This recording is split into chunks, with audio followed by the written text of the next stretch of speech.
Delighted to see you all this morning. Before we start, I have a housekeeping comment about the interpretation. So there's simultaneous interpretation, and I'm just going to read out the channels for you. You all have a headset on your chair. So channel 1 is English, channel 2 is French, channel 3 is Spanish, channel 4 is Arabic, and channel 5 is Ukrainian. And I'm speaking in English. So, Excellencies, ladies and gentlemen in New York, and to everyone online, a warm welcome. Thank you for joining us for this vital and timely conversation on reparations and co-creation.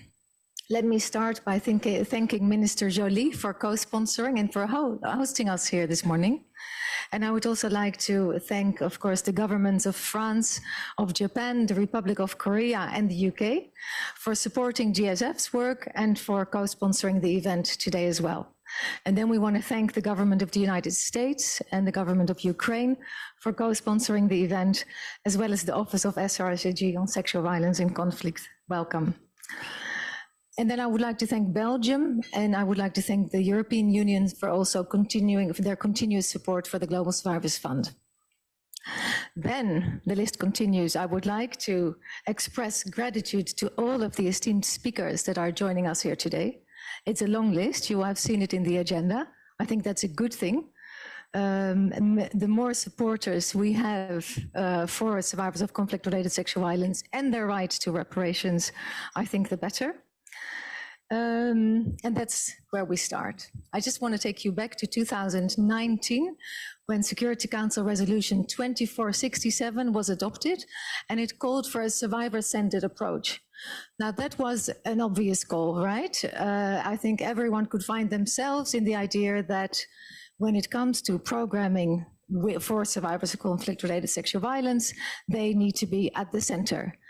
That's straightforward. However, in reality, what we see is that this idea of a survivor-centered approach remains an elusive goal. Not always, there's good examples as well, but it remains a goal rather than a common practice. So what we like to do today is try to demystify that term and look at what can a survivor-centered approach look like concretely. At the Global Survivors Fund, we work with a model called co-creation. It was described a little bit in the video that some of you may have seen while entering the room, but of course there's going to be speakers talking about this.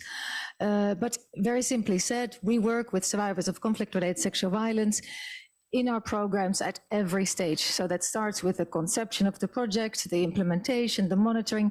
Everything is done in detail, step by step with survivors, and that's co-creation.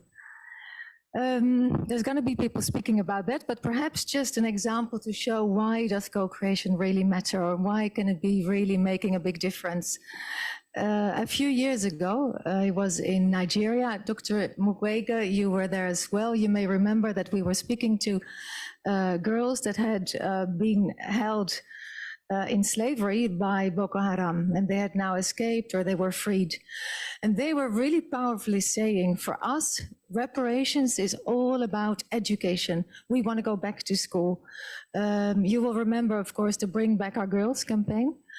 As you know, not all the girls were brought back, but what I was myself quite shocked about is that very few of these girls that were brought back were not brought back to school.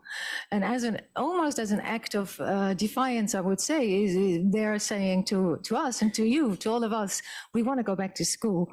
It shows also something to Boko Haram, no? Saying that we were captured because we're going to school. But we're not defeated.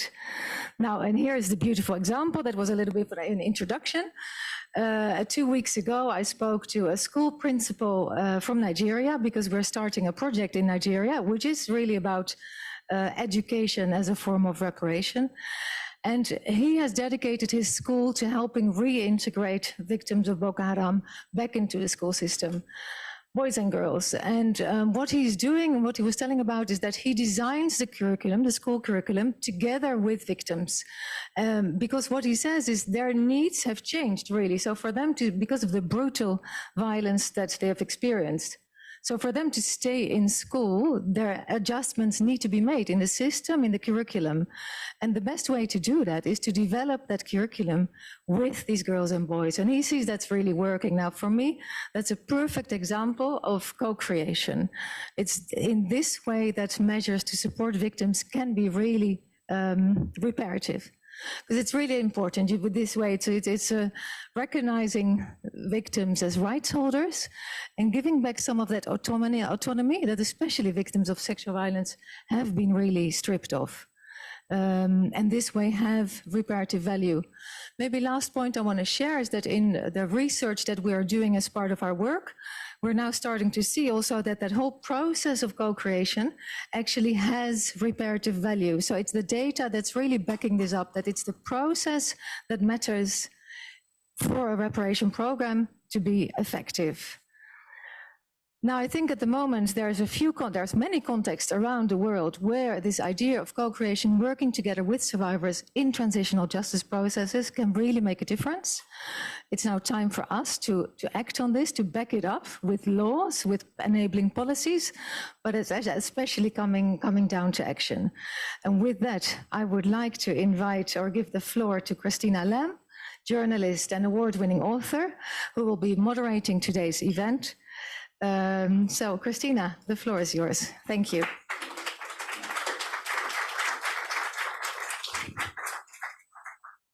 Thanks, Esther, and good morning, everybody, and good morning, good afternoon to people that are watching virtually. So my name's Christina Lam, and I've been a journalist for the last 35 years, mostly covering war and conflict. Perhaps being a woman myself, I've pretty much always focused on what happens to women in war, for it seems to me that the real heroes in war are the people keeping life together, educating their children, protecting their elderly, feeding their families as all hell breaks loose around them. And these are almost always the women, though you won't find any statues to them. Sadly, there's also a much darker side of what happens to women and girls in war, and also to men and boys, and that's the rape and sexual violence inflicted by soldiers and militias. And I have to say that in the last 8 years of doing my job, I have come across far more of this brutality than in all my more than 3 decades, not least this year in Ukraine. I couldn't understand why, and also why no one seemed to be doing anything about it. And it wasn't that we didn't know. Survivors from the Yazidi to Rohingya were bravely coming forward and talking about their ordeals to people like me. But after those reports came out, and when they asked me the question, "I've told you my story, what happens next?" I couldn't answer. So I started investigating, and I was lucky enough to meet Nadia Murad and Dr. McQuaggy at the incredible Pansy Hospital, both of whom I'm excited to say we'll be hearing from today, and whose work was recognized with the Nobel Peace Prize in 2018. Now, even though I'd reported conflict all my working life, I'd no idea of the scale of the problem. I literally feel like I could spend the rest of my life reporting on this. As I mentioned, it's been happening again this year in Ukraine and continues to happen in many conflicts around the world as we gather here today. But I'd also had no idea how difficult it was for people to get justice and reparations to rebuild their lives. Almost every survivor I met told me that what they most wanted was justice, but it soon became very clear that accountability is the exception, not the rule. That's why reparations, which we'll be talking about today, are so important as a potential to bring about real change in survivors' lives. But to be effective, it has to be done right. And what we will hear today in detail from our diverse panel is that to do it right is to do it not for survivors, but with survivors. And that is what co-creation is all about. So it's a great honor to be moderating this event. Over the next 2 hours, we will hear from some incredible speakers, government ministers, heads of NGOs, the UN Special Representative on Sexual Violence in Conflict, and most importantly, survivors themselves. We have a lot to get through, so with no further ado, I'm going to join on the platform Nadia Murad, our first speaker, along with Minister Melanie Joly, Minister of Foreign Affairs of Canada. Thank you.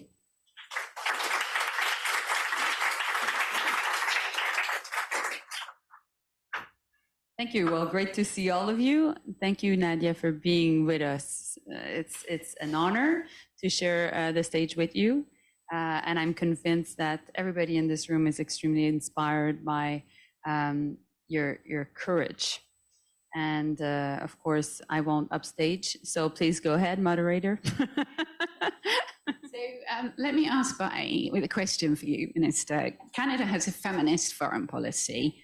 And as Foreign Minister, you of course lead this. But you also have a personal interest in civic engagement, and you've written about it in your book, Changing the Rules of the Game. Can you please share your vision and tell us in practical terms, what can governments do to support the centering of survivors in processes related to conflict-related sexual violence? Well, first and foremost, in thinking of this first UNGA for my team and I, we wanted to shed light on the question of sexual violence in conflicts. We know that there is a taboo, and too often victims have to deal with that taboo. And we were just talking about it, survivors, and I a bit earlier. And so we wanted to make sure that the world would be convened to talk about this very issue, and nobody is better positioned than Nadia to actually talk about this very issue. And I wanted to say, of course, thank you to Nadia, and we're grateful to you, to Dr. Goebe, also for your important stories telling and sharing this, but also to make sure that we do a better job as governments. And so, c'est sûr que pour nous, tout ce qui est en lien avec les violences. Sure that for us, everything linked to violence and conflicts has to be at the heart of our feminist foreign policy. But we have to do more on the question of sexual violence because we haven't necessarily targeted that issue in particular in our foreign policy. There's three things we need to do.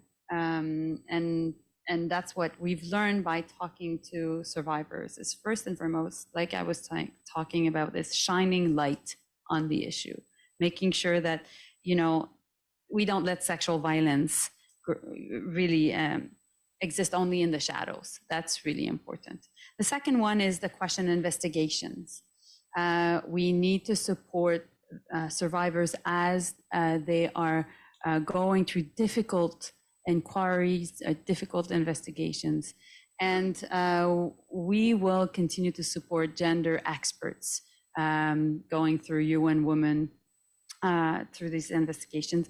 And of course, and Nadia and I were talking about that a bit earlier, we want to continue to support the Murad Code of Conduct and call on countries to adopt it as well. That was certainly something that Liz Truss and I did before she became Prime Minister. We wrote op-eds about this, really trying to gather more public attention in the UK and Canada about this. And finally, it's really supporting reparation. And that's certainly something we spoke about because too often reparation is not well supported. Survivors try to go through these investigations, but meanwhile, they don't necessarily have access to social economic opportunities. They don't have psychological or health support. So we need to do more on that. Thank you. Nadia, can I ask you, along with Dr. Mukwege, you co-founded in 2019 the Global Survivors Fund. And the mandate of that is to make the right to reparations of survivors a reality. For the non-experts in the room, can you please explain to us what reparations are and why they're so important for conflict-related survivors of sexual violence? Well, reparations are a right to survivors of conflict-related sexual violence. And I think we owe them these reparations because we failed to protect them when they had a life, when they had families, when they had dignity. We just turned our backs to them when Boko Haram and ISIS attacked them and took them from their own lives and families into sexual slavery. And they were, you know, for example, in the case of the Yazidis, we were not protected and we were left alone, and more than 6,500 women and children, including myself, were taken into sexual slavery. But 8 years later, we still have more than 2,800 women and children in captivity, are still missing in captivity in a whole camp in other places in Syria and Turkey and Iraq. And you know, I always, when I think of them, I think about my little niece when she was few weeks old, when they took her with her mother, and now she's 8 years old in captivity, if she's alive. And we've been working, and these same leaders, politicians that are now in the UN and addressing, you know, the protection of human rights, the prevention of use of sexual violence. I have been there with them every year in the past 7 years, telling them that what we can do, at least right now, is to rescue the missing one in captivity, in the Yazidis or the one that are still in Boko Haram's captivity or in other places. And we felt, and now we are seeing the same is coming out from Ukraine, where there are thousands of survivors of sexual violence already in Ukraine. So reparations are, you know, there are many forms of reparation, and you know, that could be individual, collective, and material. So, for example, in our programs with survivors in different places in Turkey, in Syria, in Colombia, and other places, you know, it is important that we, when we tell them about, you know, reparations, we listen to them, and that is what we are doing. What is so unique about the Global Survivors Fund is that even though we're very young, we've been able to you know, to gain their trust after they have been disappointed so many times by promises, you know, that they will get reparations, that they will be supported. And I saw that with the Yazidi survivors in Iraq. And now, you know, what we are doing for survivors, I always say, you know, through the Murad Code, through Global Survivors Fund, through Nadia's initiative, is that I wish somebody could have done this for me when I was in the camp. And I think it's so important that we use, or like, yeah, use the Murad Code as a guidance to, you know, help us how to work with survivors in a respectful way and recognizes their, you know, their agency. So there are different forms and different forms of reparation work for, you know, for different survivors, because everyone has experienced different, you know, things in their stories. So they have different stories and they have different needs, and there's no better way to give them reparations than working with them. They guide us, you know, their needs guide us and guide our action. Thank you. And Minister Joly, can you give us an example of a participatory approach from your national context? Well, Canada is still dealing with its complicated, difficult history regarding colonialism and its impact on Indigenous people, and particularly of residential schools. So what we did at the national level was really to call a national inquiry on missing and murdered Indigenous women and girls. And this commission led to a national action plan. And at the core of this action plan is really nothing without us, nothing about us without us. So it's really making sure that Indigenous women or girls are at the core of what we do, but they are participating in developing the solutions. Now, plan is not perfect, nothing is, but I think that we're moving in the right direction. We're dealing with the impact of gender-based violence. We're dealing with the fact also of helping them going through the trauma, but more than that, working on reparation and providing socioeconomic opportunities for them. Now, this will be work that will be done for generations, because reconciliation is a path that we have to move forward on. But I think that's an example of what we've done in our country that could be also applied internationally. And I look forward also to working with all of you on this. I think fundamentally what we're saying to Indigenous women and girls back in Canada, but what we're saying also to survivors here in this room and also around the world is Canada believes you. We're with you. And so based on that, let's work together to make sure that things are better going forward. But at the same time, I know this format is difficult. I know that, you know, sometimes a 5-minute intervention is not, you know, not long enough. But thank you to all the survivors that are here to share your story or just to give your comments about what you think should be done. Thank you, and thank you both very much for your comments. And I think we're already seeing how it's absolutely key to recognise survivors' agency. I'm sure you'd love to hear from them much more, but we have many more people to hear from. So thank you very, very much. Thank you. Thank you.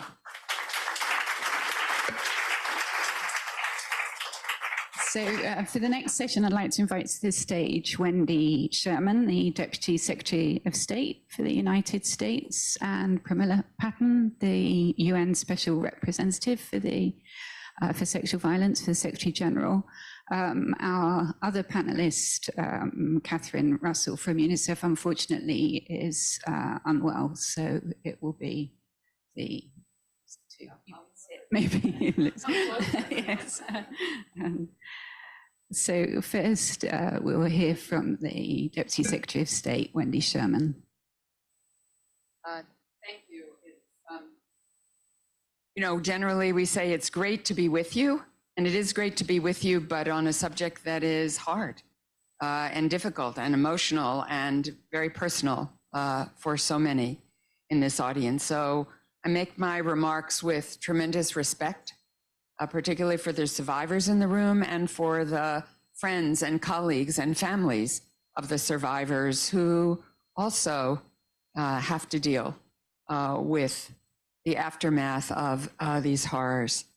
I want to thank Esther Dingeman, Executive Director of the Global Survivors Fund, and her team for hosting today's vitally important event. Thank you, Esther. It's an honor to be here with Foreign Minister Jolie, with UN Special Representative for Sexual Violence in Conflict, Pramila Patten, with my good friend, I'm sorry that Kathy Russell is unwell. She's doing a great job at UNICEF and critical organization for women and girls, with the chair of the UN Commission on Human Rights in South Sudan, Yasmin Suka, and so many more who are here, my friend from Kenya, and of course, Nadia Murad and Dr. Dennis Mukwege. Nadia, thank you not only for your public, powerful, and inspiring remarks, but for your remarks to me privately and your remarks, your voice to the entire world. You bravely forced the world to confront the reality of systemic sexual violence under ISIS. You could have stopped there, and we would still applaud you for everything you have done. But you went further, using your experience to shape survivor-centered, individualized, and empathetic approaches to documenting, investigating, and treating conflict-based sexual violence. Along the way, you became a leading voice on this issue. Dr. Mukwege's Panzi Hospital has treated tens of thousands of patients with severe physical injuries and trauma resulting from sexual violence being deployed as a weapon of war. Sexual violence is a weapon of power, always, and of oppression and repression. Dr. Mukwege, you have gone a step further as well and become a leading voice for accountability for these crimes. Thank you for your decades of work as a surgeon, as a humanitarian, as an advocate for women and girls. We are all in the debt of both of you. From the Democratic Republic of Congo to Colombia, Sri Lanka to Syria, Yemen to Ukraine, everywhere in the world, my country included, countless people have survived such assaults on their humanity. The latest UN Special Representative's report recorded 3,293 verified cases of conflict-based sexual violence in 2021. But we all know this is a dramatic undercount because of stigma, because of fear, because of unwarranted shame. For every survivor who comes forward, an estimated 10 to 20 do not. Today, as part of that effort, I'm pleased to announce that the United States is providing an additional $400,000 in funding for the Office of the UN Special Representative of the Secretary General on Sexual Violence and Conflict, including to promote justice and accountability, to support survivor-centric responses, and to address the root causes of conflict-related sexual violence. Sorry, my cards are sticking. There we go. That will bring U.S. funding for the SRSG's office to more than $2 million this year alone.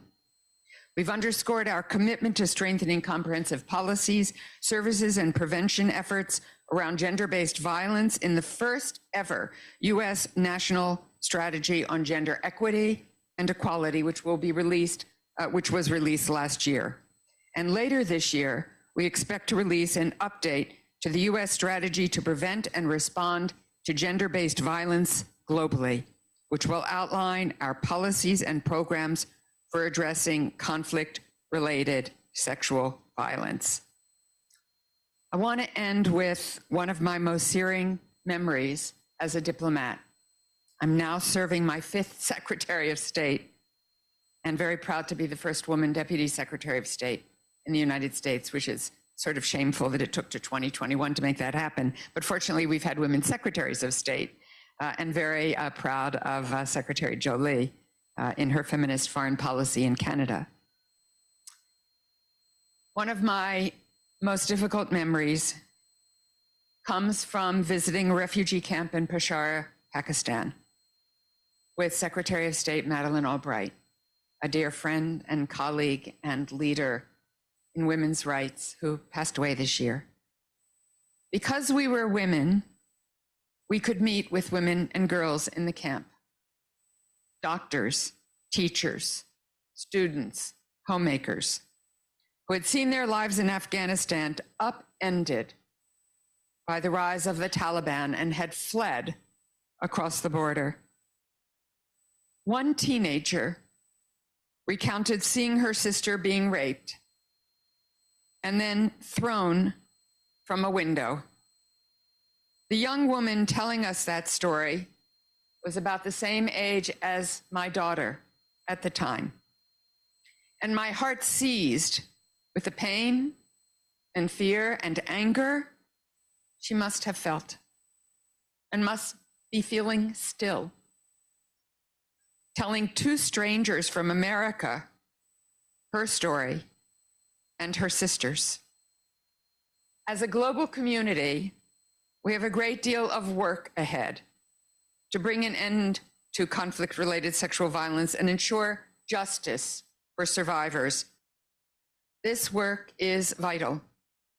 for promoting peace and stability, for upholding human rights, and for making sure that people everywhere, women and girls, have a chance to live and to live to their full potential.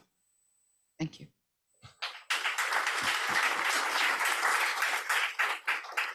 Thank you very much for that passionate speech.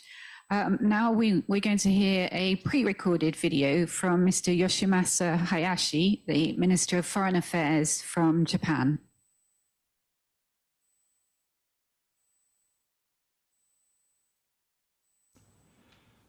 Excellencies, ladies and gentlemen, I am Hayashi Yoshimasa, Minister for Foreign Affairs of Japan. Together with the Global Survivors Fund, I am pleased to co-host the event again this year to deepen our understanding of the situation of victims and survivors of sexual violence in conflict. The COVID-19 pandemic has disproportionately and seriously impacted survivors of conflict-related sexual violence. Particularly in Ukraine, many women and girls are facing intolerable tragedy due to Russia's unjustified and unprovoked aggression. We must not overlook these situations. Sexual violence in conflict is a serious human rights violation. It results in severe injury to the honor and dignity of victims and survivors.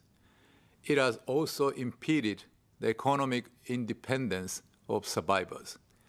I would like to express my sincere respect once again for Dr. Denny Mukwege and Ms. Nadia Murado, who stand up for these survivors, and for all of those who devote themselves to supporting the survivors. Japan has been a strong supporter of this fund since its establishment.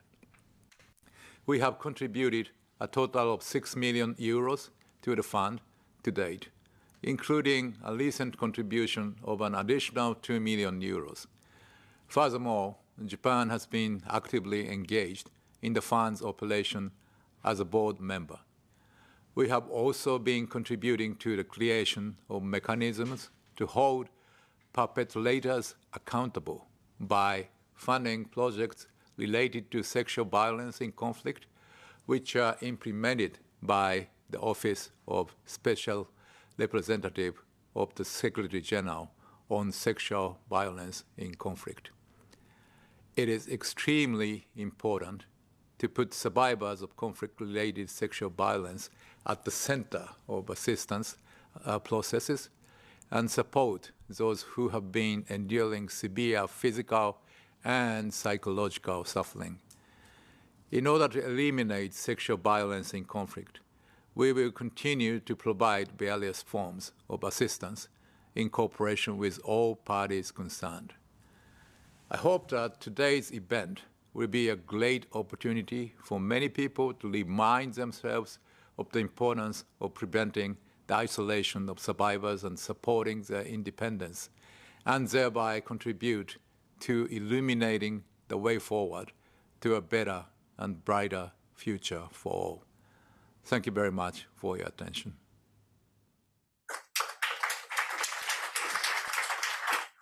Next, I'm delighted to give the floor to Pramila Patton.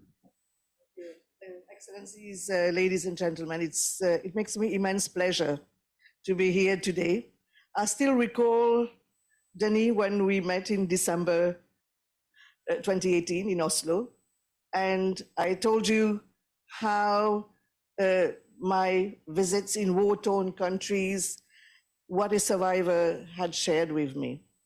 A survivor from DRC came up to me and said, "You are encouraging us to go through the path of justice."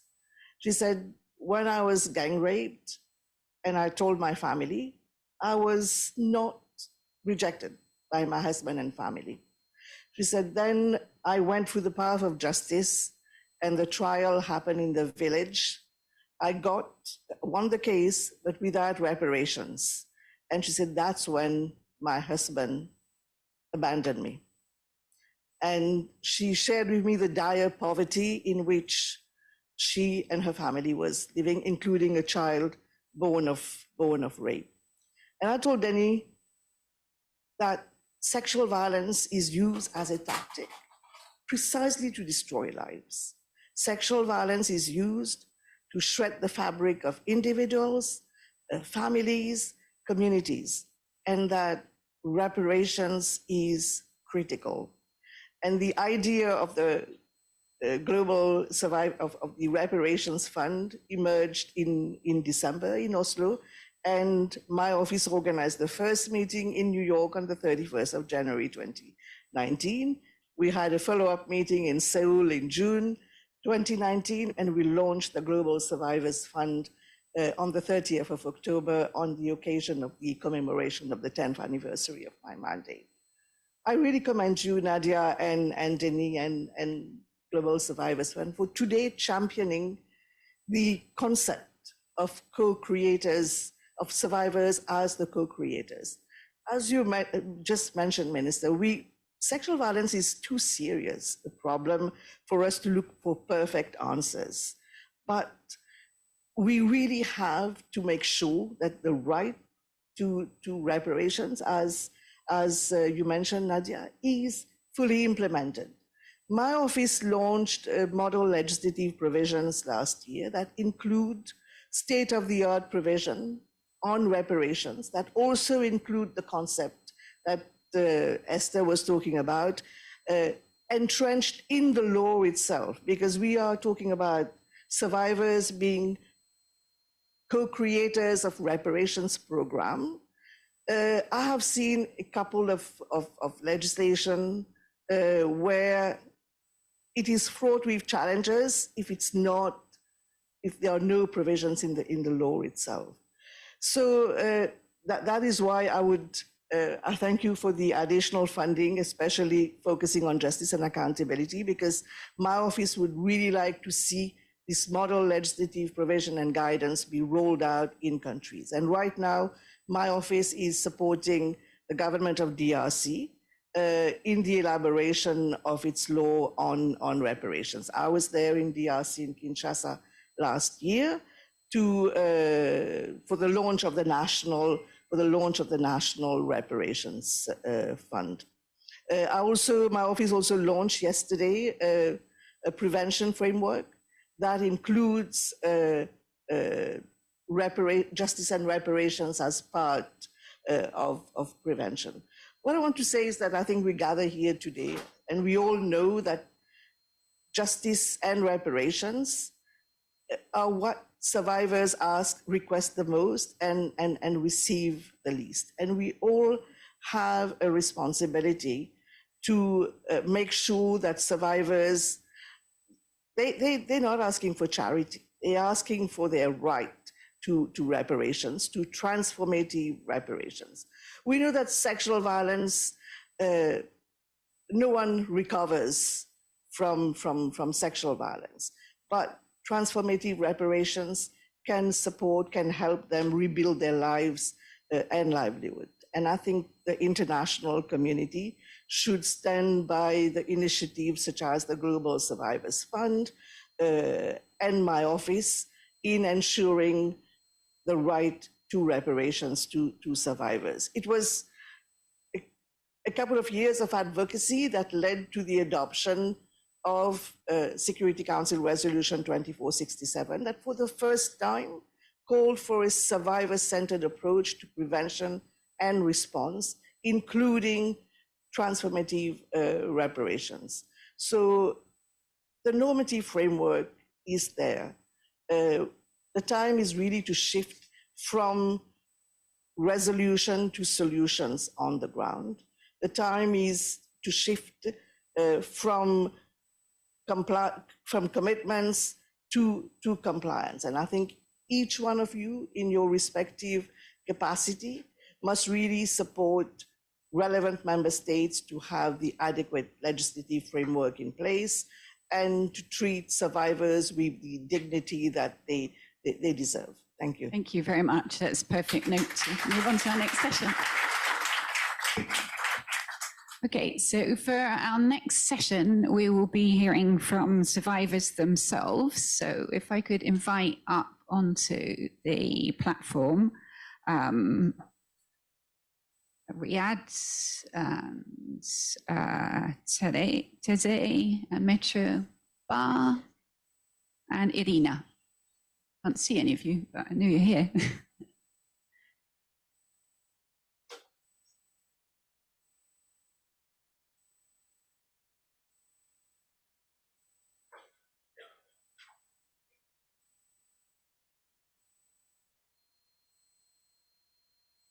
So we're going to hear now from those directly involved in co-creating individual and collective interim reparative measures, and in different contexts and in different countries, and they're going to reflect on the Global Survivors Fund model for the life-changing impact it has on the lives of victims and survivors. So I think I will start with Riyadh Avla, who is my left, and he's the co-founder of the Association of Detainees and the Missing in Sednaya prison in Syria. So one of the frustrations of being a foreign correspondent is the way that we kind of move on to different stories and forget things. And Syria has very much dropped out of the news despite 11 years now of conflict. What would you like to share from a survivor's perspective for today's event, Riyadh?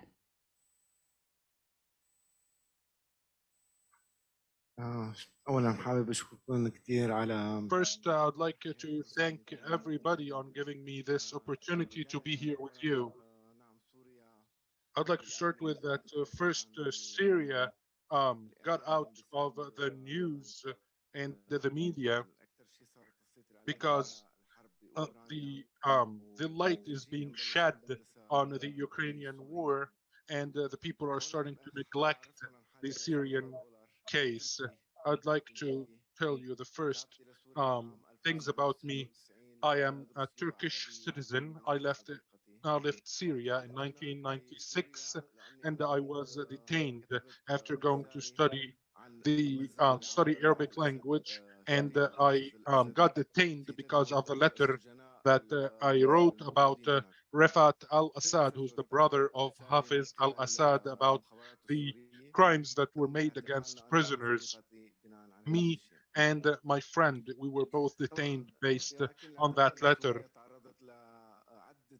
The detention in Syria, there was a lot of assault that I had to face. I had sexual torture, I had sexual violence, and I was detained for 21 years. And for 15 years of these 21 years, I was nobody knew where I was. Nobody knew I was forcibly away. The worst technique of torture that I've seen is to see other people getting tortured in front of you. I came out on the 24th of December 2016, and I went back to my country, Turkey. I know that detention is very hard, but the most important thing after you leave detention, you can come back and stand on your feet, and to have the capacity to build a group with the survivors in order for us to ask to have reparations and to ask just for justice against the people who did these crimes.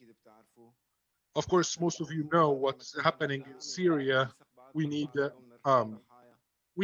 to have a special and safe place for us, the victims, because we are being kept away from each other. We cannot stay together in a group in Syria. I had a dream.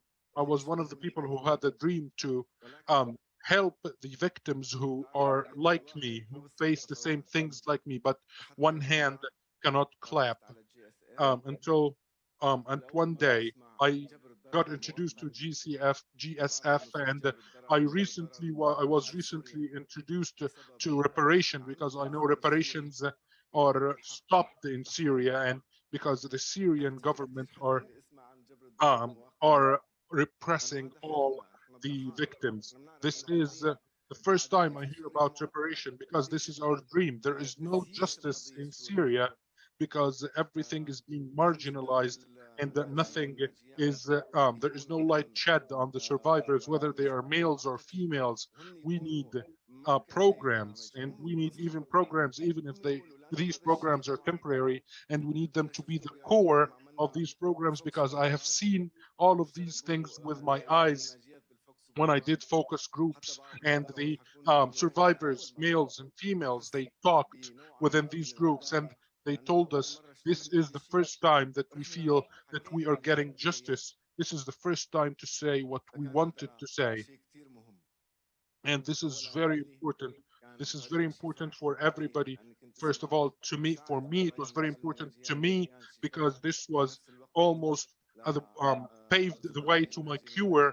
And also, I've seen the other survivors, males and females, getting better and starting to get the cure. Thank you, Riyad, for sharing your story. I'd like to turn now to Teze Aurore Makaba, who is Senior Project Officer and Reparations Advisor for the Global Survivors Fund. And I think we heard earlier from Pramila Patton about the project in the DRC. As former coordinator of the pilot project for interim reparations measures in the DRC, can you tell us how co-creation approaches have been implemented there? Merci beaucoup, Christina. Thank you very much, Christina. So the co-creation process is a process where we do everything with the survivors. They are at the heart of the whole process. Since the beginning, since the designing of the project, when we start thinking about the project, contrary to other approaches, we include the survivors. For example, we ask them, how do they see the project? What do they think should be implemented? For example, in DRC, in such cases, there are cities where there were legal processes. And so we ask them, to the survivors, do they think that the reparation project should have been implemented in such or such case? And they decided themselves how the project should be implemented. Now, this is the whole process like that, whether identifying how they wanted to be identified themselves. For example, we asked them if they wanted to be identified at home, at their office, in another space that they deemed to be secure. They also defined what was for them reparations. This morning, Ms. Nadia Murad mentioned it. They have needs. The survivors can express themselves, and they can explain what they see as reparations. So they defined what were individual measures for them. Some of them were asking for medical help because they had many physical consequences of the violence. They asked for individual and family therapies in some cases and other measures, but also asked for collective measures. It's difficult to define collective measures. Mrs. Murad was talking about it, but the survivors are able to. And in the case of DRC, they told us that, for example, would like to build survivor centers so that we could have a space for meeting. And that's what we did in DRC. At the same time, as far as individual measures, they defined those measures and they considered that those reparation measures would have a transformation effect on their lives. Because when we met them, they had a number of consequences that they were still suffering, especially economically. And they were expecting not assistance. I'm talking about reparation now. They were expecting certain measures that would allow them to go from survivors to transformation agents and to development agents in their own communities. So all these measures that I'm mentioning quickly right now, they are the ones who told us what to do. And that's also during support. Now, we haven't defined how we wanted to support them. They're not children. They told us themselves, For example, myself, I would like, with the money, I'd like to build a house. So how are we going to build a house? How will I buy a land? So we engaged local actors who knew the survivors, who were working in the communities and supported them every step of the way. So what kind of land would you like? So I'd like a land in such neighborhood. Well, it's $300, $400, $500. Okay, so let's go speak with a notary and let's make sure that the land will not give rise to conflicts. So that's the support that we gave them to the survivors. And this role is also in our steering committee. The steering committee includes governmental actors, military actors. We have people from the gender ministry, and we also have members of civil society and survivors. And that was very important because when implementing such a project, I am a realist person. So I don't think that all of a sudden I'm going to understand the survivors just because I spent 2 years with them. Having survivors in the steering committee was a determining factor because each time that we were trying to follow a direction, sometimes the survivors would tell us, no, I don't think this is going to work because this or because of that, they are more susceptible or they would be more open to this other point. Also, we had local support actors among survivors, and that really helped our action in DRC to implement reparations and to take practical steps with this co-creation process. Now, if I could turn to Mitra Bal, who is the Senior Judicial Advisor in Guinea and on the UN team of experts on the rule of law and sexual violence in conflict. Perhaps in the context of Guinea, you could describe the benefits of having different actors working together and adopting a multi-stakeholder approach and why it's important to support co-creation by survivors.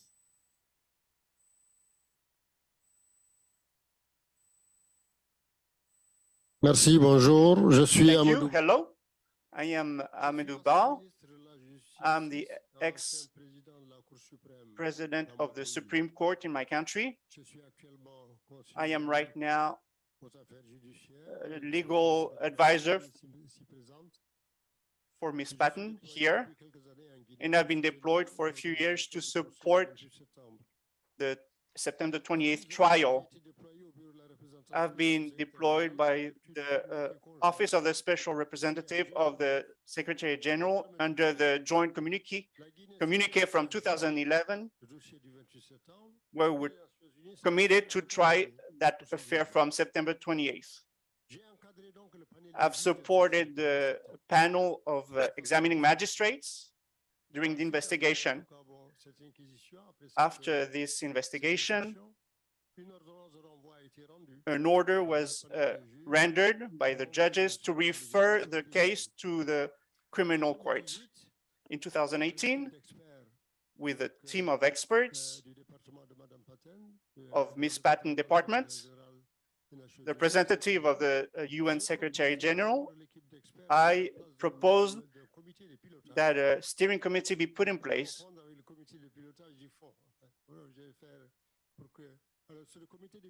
so this steering committee was therefore organizing the trial. So this steering committee being in place, we also worked with the Survivors Fund, who included me in all its works as an observer because we have the same goals, reparation and bringing relief to the victims. I saw the efficiency of these co-creation measures. I saw the victims saying what kind of reparation they wanted to receive. I saw victims telling me, well, my husband rejected me because I was raped. As a reparation, I want to be helped so that the money that I receive can help me forget the suffering. So that's why I'd like to highlight that co-creation measures were anticipated when Ms. Patton goes and visits victims. in Guinea, it's not just to tell them that we're going to give you reparations, but it's also to listen and to see how these reparations can reach their goal. I think that this is real co-creation. Now, harm has many different forms, and so the kind of reparations that are needed must be customized. They must be adapted to each victim depending on the effects. And this is the real interest of co-creation. When we saw that with a victim, that motivated not just the victims, but also the state, because the state should not forget that under the guidance from the Secretary General, he is mainly responsible for these reparations. In our case, we had something very painful. During 7 years, the investigation, since 2009 actually, for 13 years until this day, because we're still waiting for the trial. In a few days it will take place. There's been no relief granted to the victims. I could say that our office, the Office of the Special Representative, anticipated this co-creation approach, and it invited, for example, Dr. Mukwege to come. And also when it sent psychologists to receive training at the Penzi Hospital. Why? Because the victims were asking for that. They said, we need a specialist to come and see us and to assess the harm that we suffered, because when we were raped, there was no medical action that would allow us to determine in a very specific way what wounds, what injuries we suffered.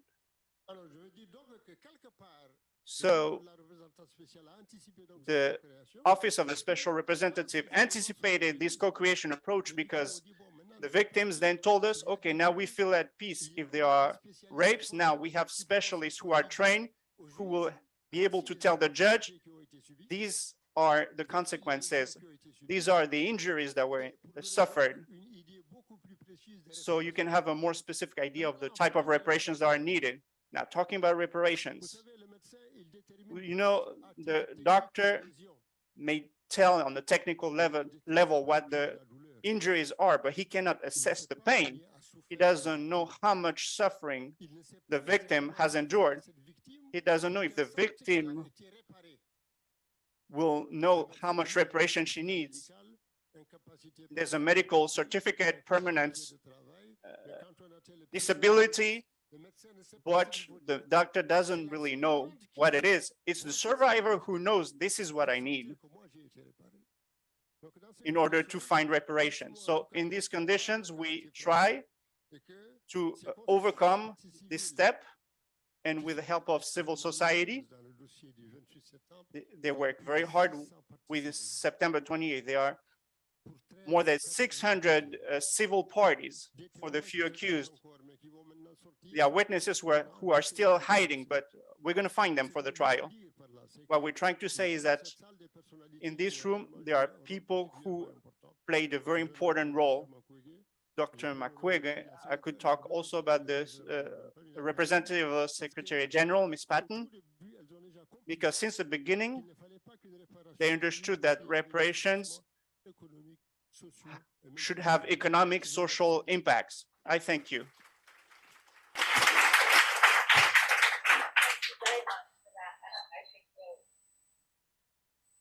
Thank you very much for that. And I think we'll all be watching that trial very carefully.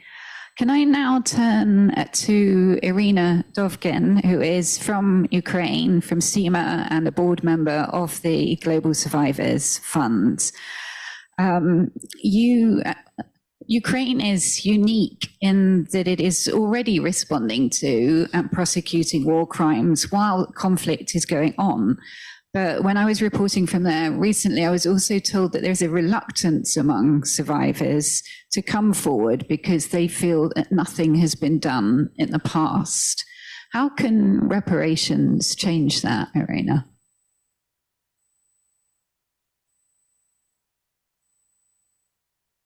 Доброго дня. Hello. Я приїхала сюди до вас. I came here to you Well, I represent a small group of women who are the survivors of sexual violence since 2014, since the beginning of the Russian aggression in Ukraine. It's a small quantity, about 20 brave women. In these years, through the support of the Mukwege Foundation, they decided not to stay silent. They decided to stay what is going on in this war. And believe me, it was difficult in Ukraine too, because for some reason in Ukraine, they don't want to notice these women. The government is providing assistance to the internally displaced persons, to people who lost property, who lost houses due to the destruction at the contact line, to those who are wounded. But for some reason, the women who were raped, they seem non-existent. And you know, this attitude creates the picture which is very unpleasant for the victims. Because when everybody is silent about this topic, when nobody wants to see these women, it looks like it's the women who are at fault in what happened to them. It's their fault. Of course, it doesn't motivate women to be frank. And now, almost from the first days of the liberation of the Kiev region, I went to see the villages there because I felt my responsibility for these women, for the new victims. I talked to all the people who suffered, and they told about the neighbors who were raped, about young girls who were raped in the villages. But you know, almost all of them said the same thing. Yes, we know they were raped, but well, will they ever say, how will they admit it? How will they live in the community? They will feel shame. You know, this is scary. Everybody knows that these women were raped, but everybody wants to stay silent and motivate these women to be silent because for some reason, these women would feel more shame if they are open about it. So in Ukraine, we all know how many victims are there. I even tried to organize some statistics in the villages. I would say 4% of women were raped, but I think this is just the tip of the iceberg, because in reality, most women are silent. And for example, I've been speaking to people who managed to escape the occupation, and then they got back to their houses, and the Russians were stationed in those houses for a month. And these women told me with tears in her eyes about the huge number of used condoms in her bedroom, on her bed, under the bed. And she says, but you know, in this village, well, I see it tall and I felt disgust, so I threw it away. But anyway, every night I go to my bed thinking that women were raped on this bed, but I don't know who, because they all are silent. This is how the war goes now. This is what the Russian army is doing now in Ukraine. And this is why I would like to ask you for help. Our women need help. These reparations in Ukraine, well, they are a necessity. It's necessary to these people, to these women, because they will come back to life. Now they are not alive, so to say.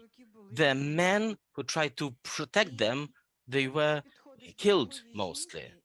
And when you approach this woman, and when you ask her, so what assistance can we provide?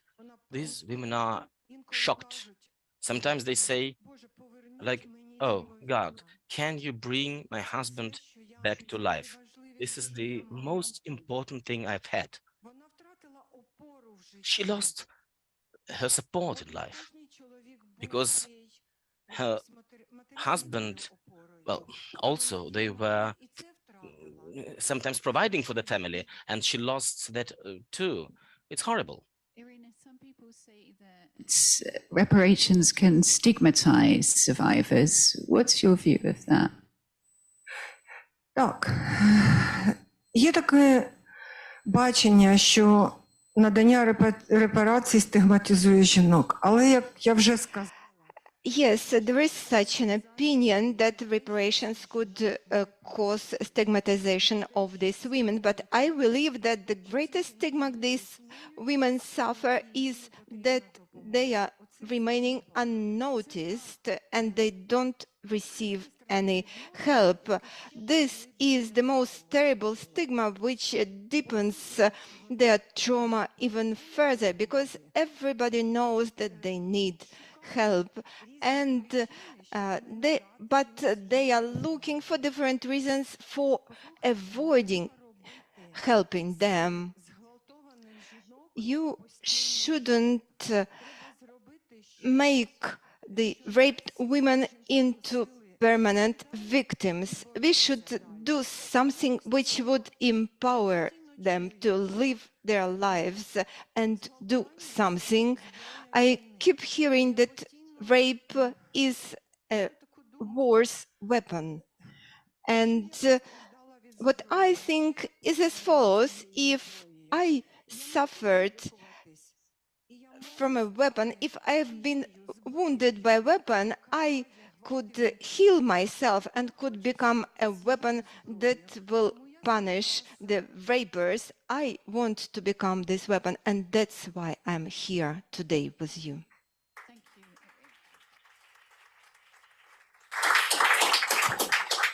Can I thank all of you for sharing such powerful testimony? I'm sorry that we don't have time to talk to you more, but we have a lot of other people to get through. But thank you so much. I think everybody really appreciated hearing from you.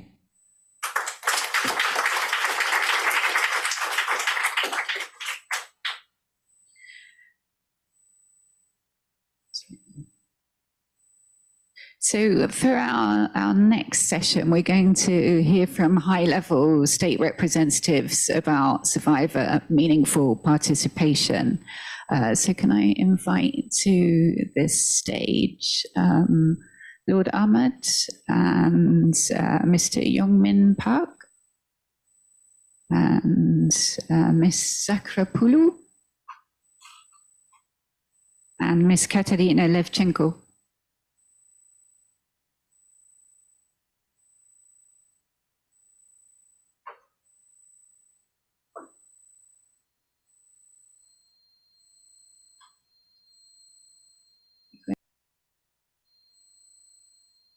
You missing somebody?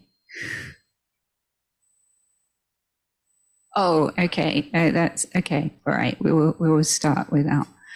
So perhaps I could start with you, Lord Ahmed. What lessons do you think we've learned from women's participation in politics or peace processes? Well, thank you. First of all, I think following the survivors panel, if anyone was in doubt about a survivor-centric approach, I think they should be left in absolutely no doubt now. And our approach in the United Kingdom over a 10-year period, indeed, as the Prime Minister's Special Representative on preventing sexual violence, we've had survivors at the heart of our approach. And on the issue of women's participation, I'm going to give a very blunt assessment. I've been inspired by women leaders all my life, whether it was at home, in profession, and in politics. I sit where I do because a certain lady called Theresa May knocked on my parents' door and came to my school and asked me to get involved in public life.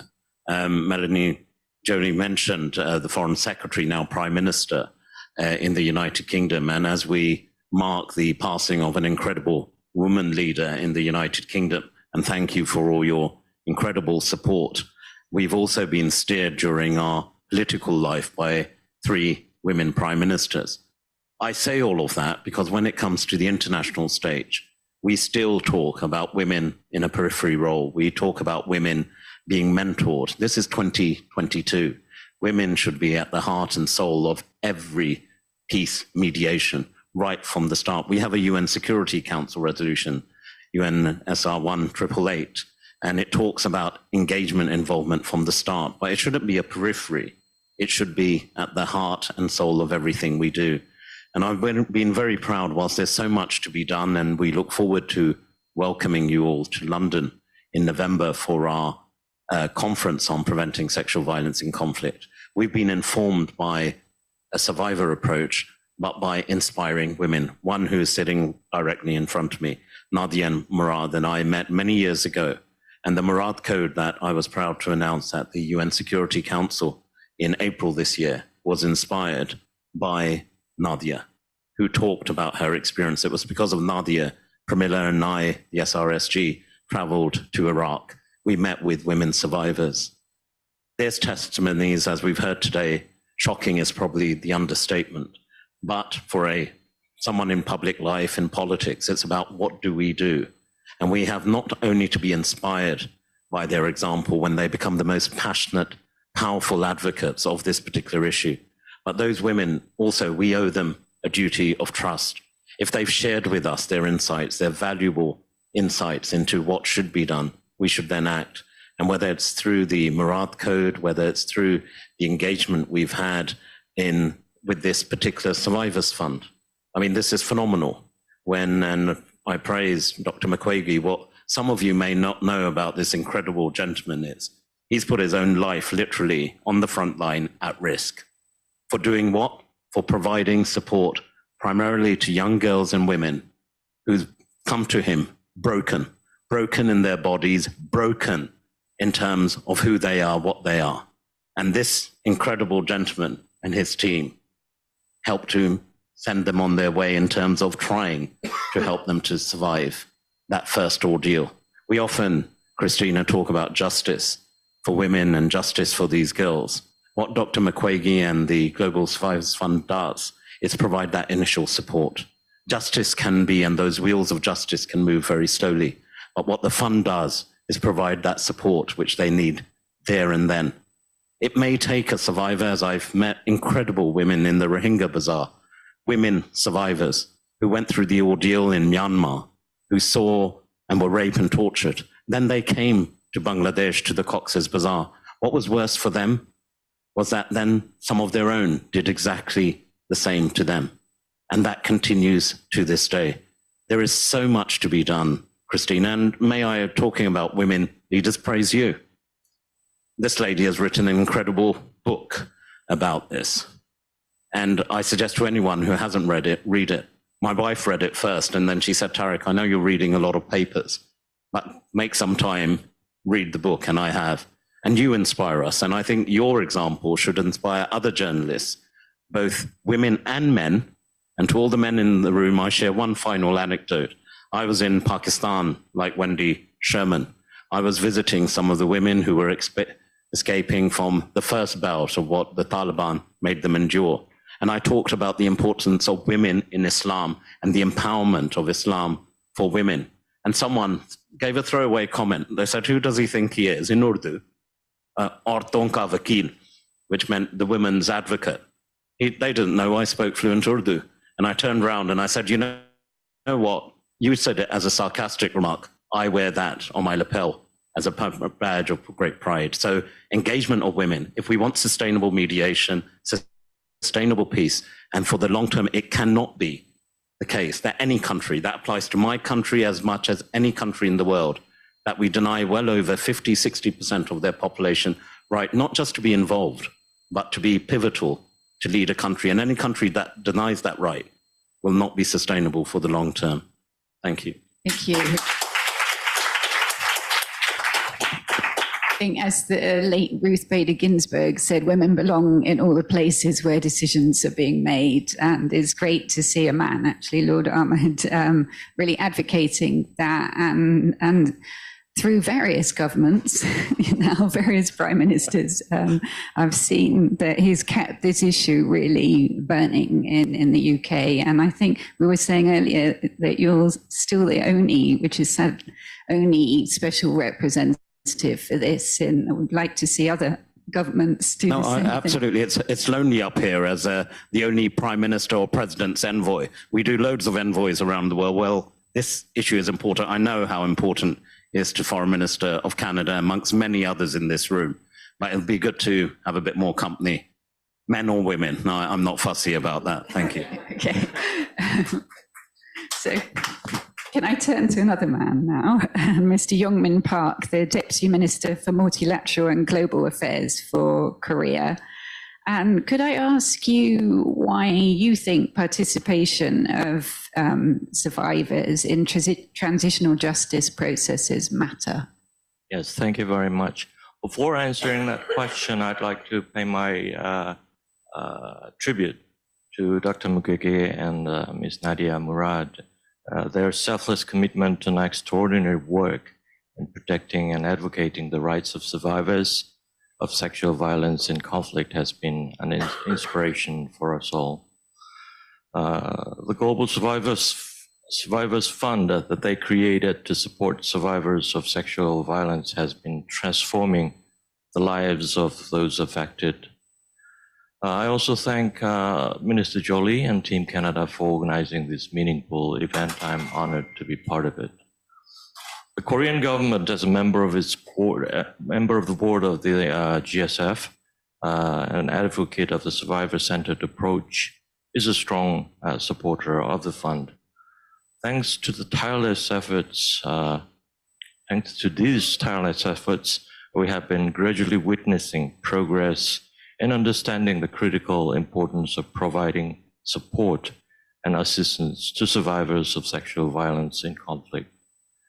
But as we have most recently seen in Ukraine and Ethiopia, as conflict continues to erupt across the globe, sexual violence remains as a weapon of war to terrorize and destabilize communities. And as we know, survivors of sexual violence in conflict have long-term consequences, including physical injuries, psychological trauma, as well as stigmatization from their communities. Yet these survivors are often sidelined in the decision-making process when their participation is key to successful transitional justice process. Security Council Resolution 2467 also highlights the importance of full and meaningful participation of survivors at all stages of transitional justice process. Involving and empowering survivors will promote healing, reduce the risks of further victimization, and enhance resilience. In this regard, it would be important to work closely with local civil society organizations to co-create solutions with survivors who know best what they've been through, what they need, and how they can contribute. Sustainable and workable solutions can be achieved only through the participation of survivors themselves. Survivors are the ones who tell the stories, not just their own stories, but the stories of the victims who did not survive, for many of whom justice delayed is justice denied due to impunity. Well, in this context, Korea has been actively promoting a survivor-centered approach in addressing conflict-related sexual violence, especially through our Action with Women and Peace initiative. Under the initiative, Korea has been convening international conference and supporting projects addressing the needs of women and girls in conflict and post-conflict situations. Last year, a conference adopted an action plan which prioritizes a survivor-centered approach and strengthening the partnership with GSF. The fourth conference will be held in Seoul this December, and we hope many of you can join. Before closing, I wish to stress that conflict-related sexual violence must be addressed with greater resources and accountability. And more importantly, we must prevent the sexual violence from happening in the first place. There is an urgent need for the international community to place conflict prevention back to the heart of our discussions. Thank you very much. Thank you. I think your point about sharing the stories of those who don't survive is also very powerful. Could I turn now to Minister of State, the Government Commissioner for Gender Equality of Ukraine, Katerina Levchenko. As I mentioned earlier, I think we've all been watching in Ukraine the terrible reports, but also looking at it as, is this a place where we can actually start making a difference and actually stop just talking about justice and all these things, but actually doing things? So could I ask you how you envisage participation of conflict-related sexual violence survivors in the upcoming reparation initiatives taking place in your country? Thank you. Thank you. Thank you for your question. And thank you for invitation to participate in this event and others event during General Assembly session. For us, it's very important, and you all must know how important for all Ukrainians to feel and to have support from different people, from different organizations, from different states. In this time when we continue to fight against the Russians' invasion and aggression, which has been going already more than 200 days. Honestly, it's not very easy for me to speak now, because I'm thinking about my friends and about my relatives who are in Kharkiv, who are in Kherson, who are on the occupied territories, and I do not have contact with some of them, and I do not know even if they live or not. But nevertheless, we started our activity related to combating conflict-related sexual violence. We tried to do more since 2014, and I absolutely agree with Irina Dovgan that it should be done more. But dear friends, I'd like to ask you, did you consider that we had war of Russia against Ukraine since 2014? Everybody, including journalists, you call this as a conflict in Ukraine. And the only situation which started in February 2022 opened the eyes for everybody, and the role of Russia as an aggressor country became absolutely clear. And of course, we have to build our new policy to support all victims of this war, victims of torture, victims of sexual violence.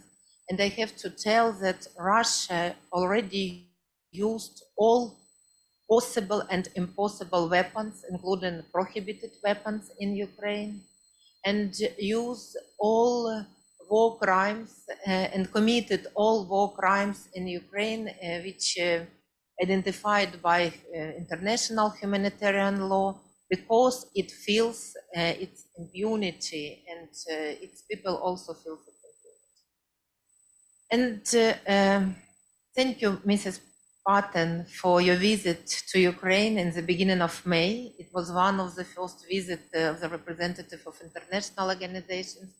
On behalf of Ukrainian government, Ukrainian Deputy Prime Minister on European and Euro-Atlantic integration, Olga Stefanishyna, signed the very strong and important document, Framework on Cooperation with UN on combating sexual violence in conflict. And we managed to organize themselves together with our international partner and with non-governmental organizations. And it's very important for us and for me personally, because I have NGO background. I have been working for more than 20 years as director of the one of the biggest women NGO in Ukraine, La Strada, Ukraine. So, and we managed to develop together with your office and partners the implementation plan for this framework. And tomorrow we will present this document during this another side event.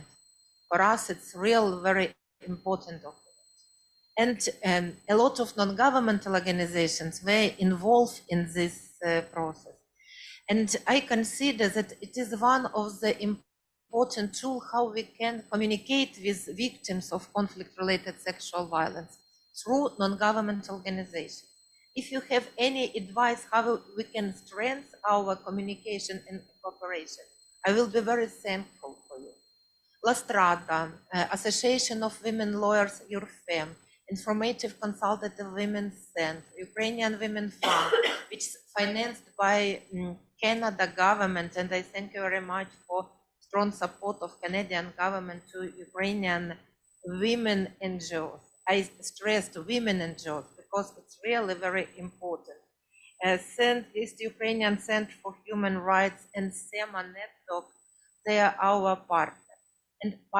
And I consider this government, we have very good platform for this cooperation. A working group on interdepartmental working group on combating conflict-related sexual violence with participation of international and non-governmental organizations. We have 5 subgroups in this group, and one of them on compensation and reparations. We also signed a memorandum on cooperation with Dr. Mukwege Foundation and Global Survival Fund. And as government commissioner, I signed this memorandum on behalf of Ukrainian government. So we consider that we will continue this cooperation with non-governmental organizations. And I like to ask everybody to support us in our work. We really need your support. Military, political, emotional, humanitarian, all kinds of support, because you should be aware, without our victory, democracy will not exist in our world.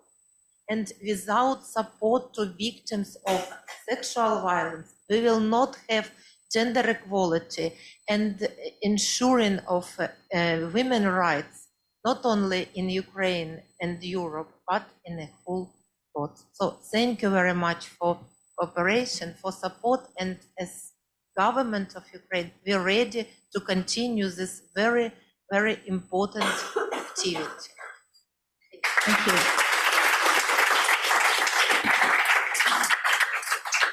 Thank you very much for coming here, and I'm sure I speak on behalf of everyone here that we all hope that the war ends very soon.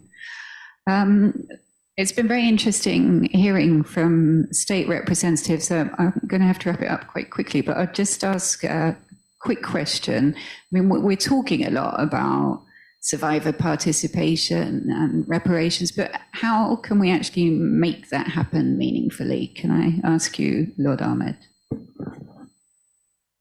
Well, what we have done is put survivors at the heart of the approach. We have I mentioned the conference we're planning.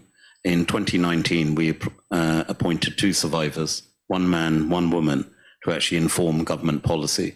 And I meet with them regularly. The fact that I carry the title of the Prime Minister's Special Envoy reflects the importance to our principle in government.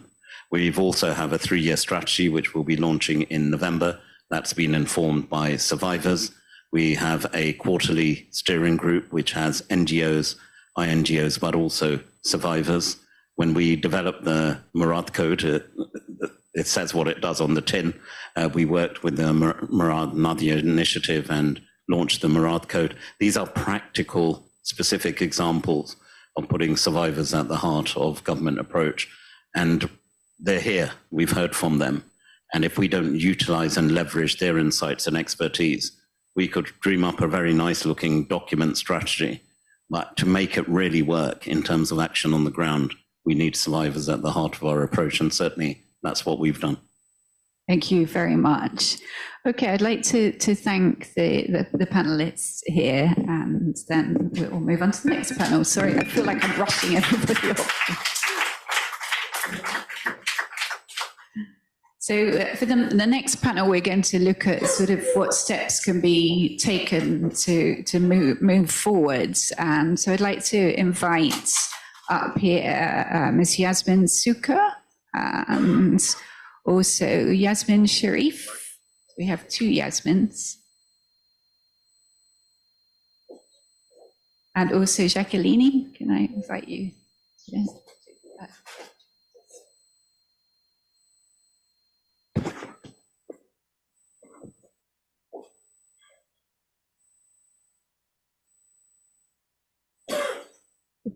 Thank you. So I'm going to start with Yasmin Suka, who is the chair of the UN Commission on Human Rights in South Sudan. And perhaps if I could ask you, how is the right to participation of victims recognized in international legal and policy frameworks relevant to reparations? Thank you very much. And thank you to Nadia Murad and Dr. Mukwege and the Global Survivors Fund for inviting me to speak here. In South Sudan, for instance, what we have been doing is listening to the testimonies of survivors directly, many of them, of course, who were children under the age of 12, who speak about the way in which they've been abducted and forced really to become sexual slaves. Many of them argue that in fact what they want is in fact to return to school, but because of the stigma, the unwanted pregnancies, and the shame that their families feel, which force them then out of their communities, many of them are then on the streets and are forced into prostitution. And of course, the big question is, it's one thing to consult with survivors, but the question of how you translate those consultations and the recommendations they make into a framework which binds the state to acknowledge its responsibility. Because at the end of the day, what we have to recognize is that the responsibility for reparations is a state responsibility. And while organizations like the Global Survivors Fund do extraordinary work in providing interim reparations, in the end, the real responsibility is that of the state. And so when we begin to talk about legal frameworks, we're not short of those. I mean, we've seen recent resolutions in the Security Council. We've seen the legislative frameworks that Premier's office has introduced. You have the basic rights and remedies of victims to redress, which were really founded on the question of states' responsibility, which in fact, I think the International Law Commission affirmed in 2001. We know that reparations is made up of a whole range of elements, including restitution, the question of compensation, the issue of satisfaction, and really the question of non-repetition. At the end of the day, I think the thorny question is, how do you move from the recommendations that victims make to ensuring that governments take responsibility and enact laws, but even more than that, how do they find the money to budget for reparations? Because we're not talking about a year or 2 years. We're talking about a lifetime of support, really, because the first question that people ask is, can you tell me about justice? The reason I'm coming to you to speak about what happened to me is because I want to see this stop. I want to ensure that those who are responsible for these violations are actually held accountable. And of course, we know that it takes many, many years to get to that point.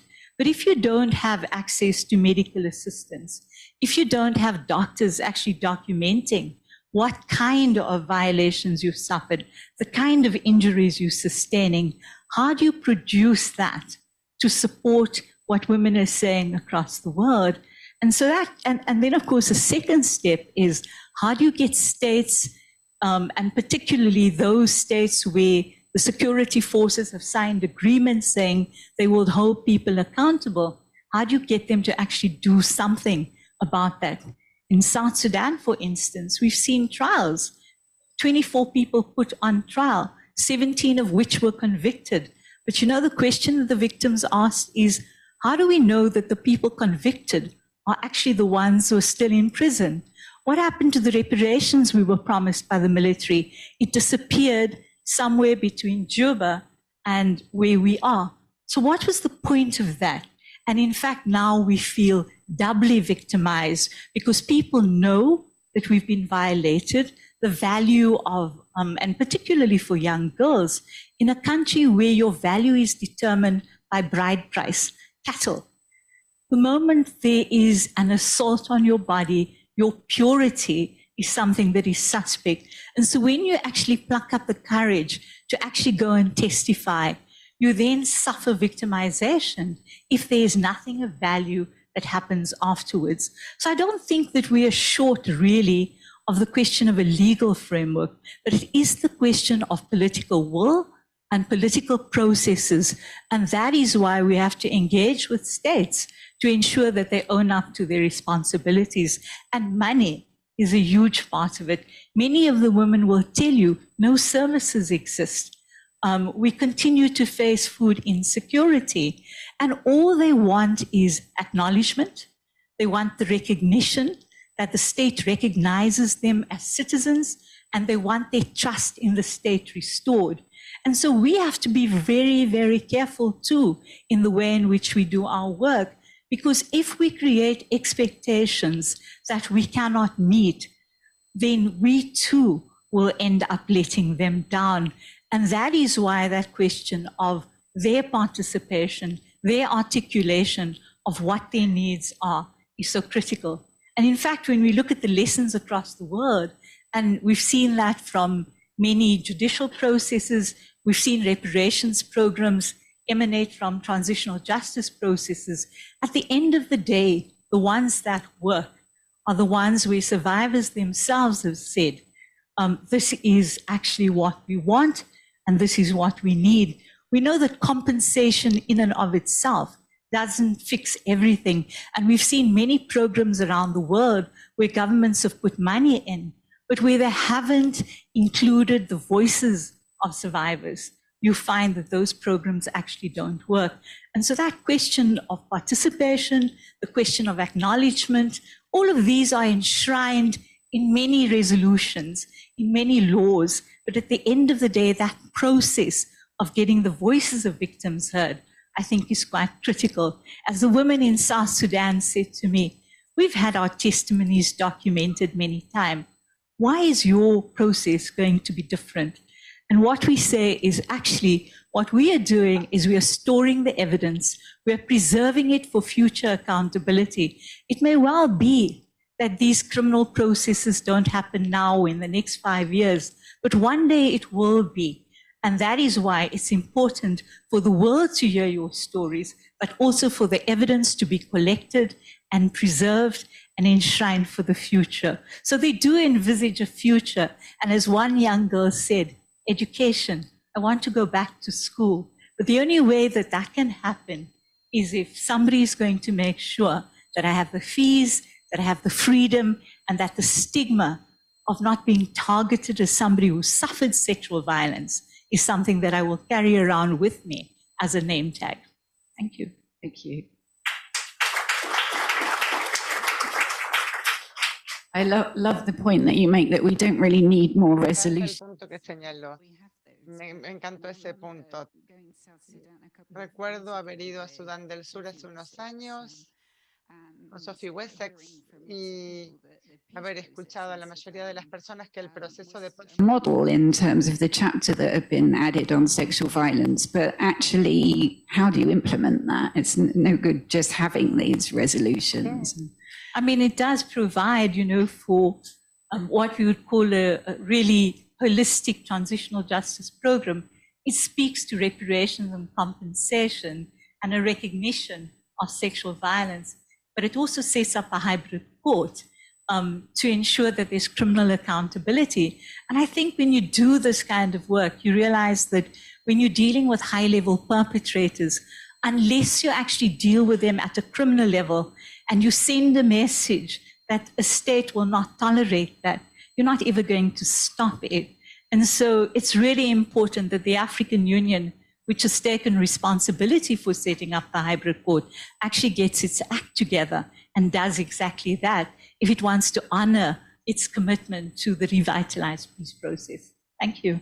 I'm going to turn next to another Yasmin, Yasmin Sharif, who's the Director of Education Cannot Wait. And there are a lot of my own personal heroes here. She's one of them because she went and told the Taliban that you've got to start letting girls go to school as they do in every other country. And I think you were the first senior woman to go and lead a delegation. And personally, I'm rather fed up of lots of male delegations going and talking to the Taliban. So it was great to see that.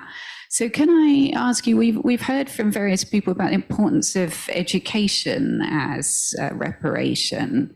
Can you talk to us about how it can be used as a form of reparation and an empowering tool for co-creation? Thank you very much. First of all, I would like to thank the Global Survivors Fund, the Office of the Special Representative, the Secretary General on Sexual Violence and Conflict, and the governments of Canada, United Kingdom, United States, Korea, Japan, and Ukraine, and everyone who has spoken, and thank you, Sunday Times, our dear friend. But I would also like to extend a special thanks to my dear friend, Dr. Mukwege, whom I met a few months ago here in New York, and I'll come back to that encounter because that not only moved me, but it will be my concluding remark to all the governments and foundations and private sectors who are around. Now, let me start by hearing the testimonies of those who spoke. And I thought it was interesting to listen to Irina, who said many will suppress their experiences of sexual violence because it's so driven by shame. And then hearing the testimony of Riyadh, who said, after this experience in prison, I decided my dream was to go out and speak up. And the two of you are actually forcing us to confront your demons and pulling us and pushing us to be the ones that speak up, though you are the ones who will the most understand the soul-shattering experience of being subjected to sexual violence. And I think it's important, as a lawyer, I'm a human rights lawyer, there are remedies, and there is the International Criminal Court. And if governments in their own countries cannot hold them accountable, the International Criminal Court has a jurisdiction to do so. And I think that's where members of the United States nations need to speak up. In terms of education, what is important here, and I think that Dr. Mukwege has shown that is what the Fund for Survivors actually is doing. And I learned of your work in the Eastern Democratic Republic of Congo, namely to provide the medical support and to provide the psychosocial services, and then empower the girls, the adolescent girls, and we are speaking baby girls too eventually, because that's how far humanity has sank with an education. So it has to be a holistic approach. There is the legal approach and the access to justice, but there is the medical, the psychosocial, and as part of that is the education, and to make sure that it's holistic. Is holistic throughout, and training the teachers to manage this kind of sexual violence, which is abnormal challenges, and abnormal problems such as sexual violence always require extraordinary solutions. Let me conclude by coming back to my encounter with Dr. Mukwege, and it's my honor also to meet with you, Nadia Murad, today. So I'm in my office, I have a meeting with Dr. Mukwege. He's in New York, walking the corridors of the United Nations, a Nobel Prize laureate, together with Nadia Murad, who has to go to New York and knock the doors to look for funding. I was so ashamed. The word should be coming to him. The world should be knocking his doors and Nadia Murad's doors and say, what can we do to help you? So as we sat there, and I was in awe of Dr. Mukwege, whom I had read about over the past years, knowing the admirable work he was doing together with Nadia Murad, I said, you know, I'm in charge of a global fund. Education cannot wait. And there are certain things I can make a decision immediately, and the others I have to take to my executive committee. But then I knew United Kingdom is in the executive committee, Canada is there, the United States is there, France is there, and I know for sure they will support me on this one. I know it. So I decided on spot, Education Cannot Wait is going to work with the Global Survivors Fund. We made that decision on spot. So that's why I'm so happy to see you all here today and knowing that you're behind us. So what we will do as our very first support is to work in northeastern Nigeria with the Global Survivors Fund in our Education Cannot Wait multi-year investment.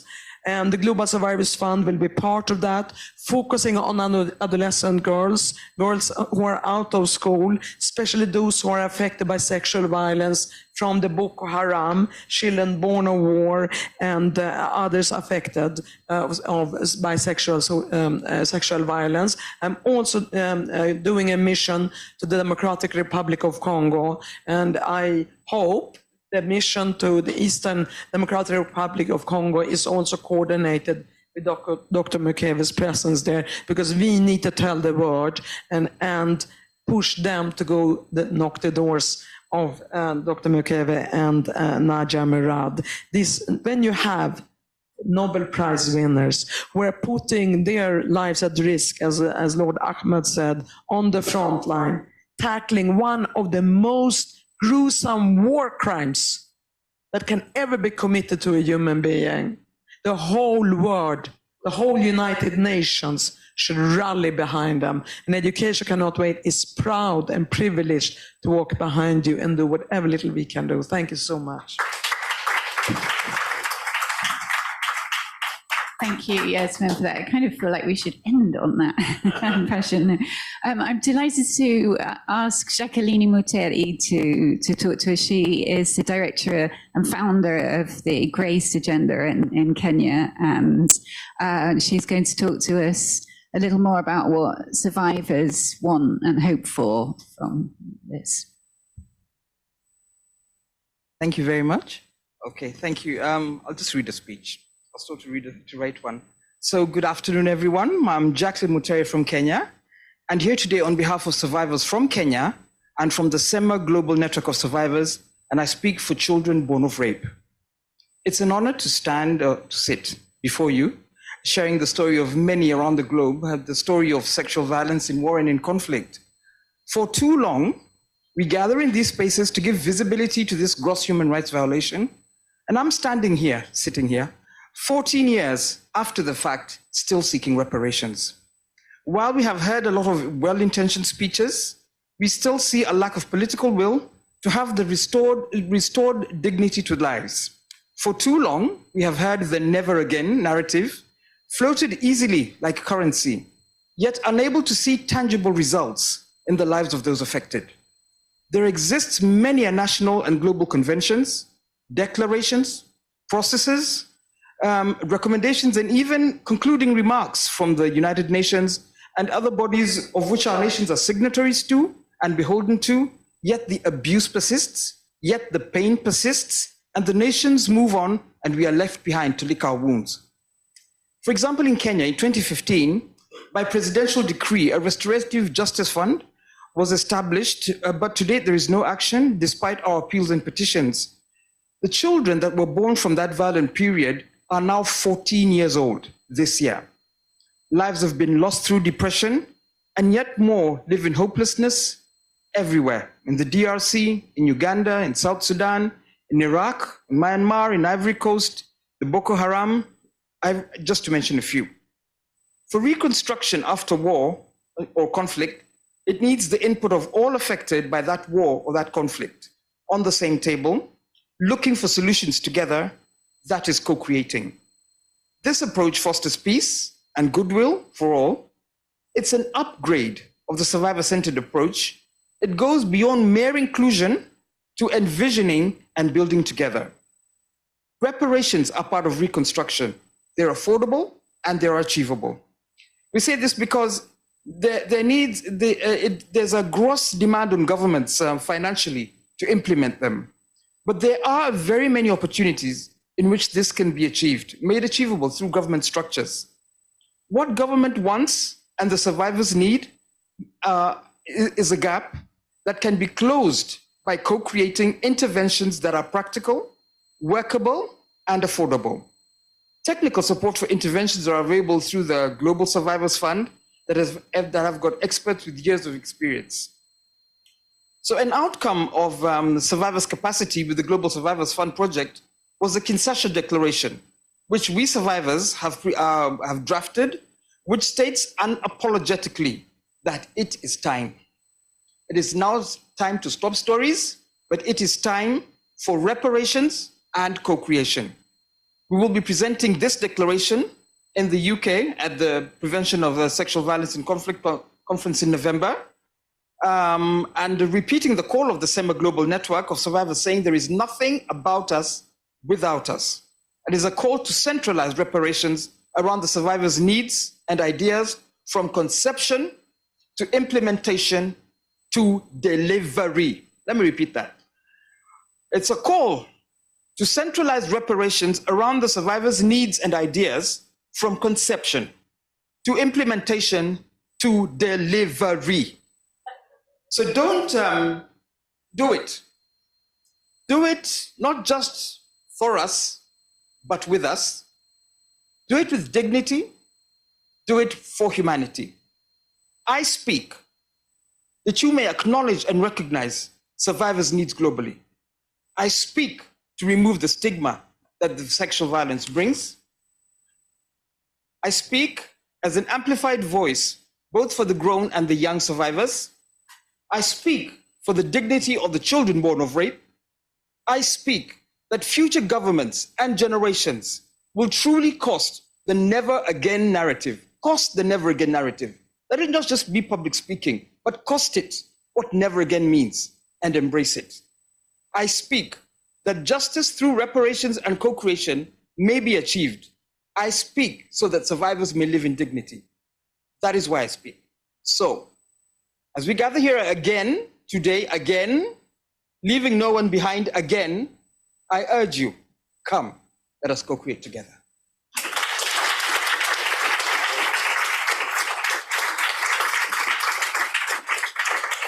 So I'm delighted to say that Chrysula Zacharopoulou, the Minister of State for Development from France, is now here. So can I invite her to join us?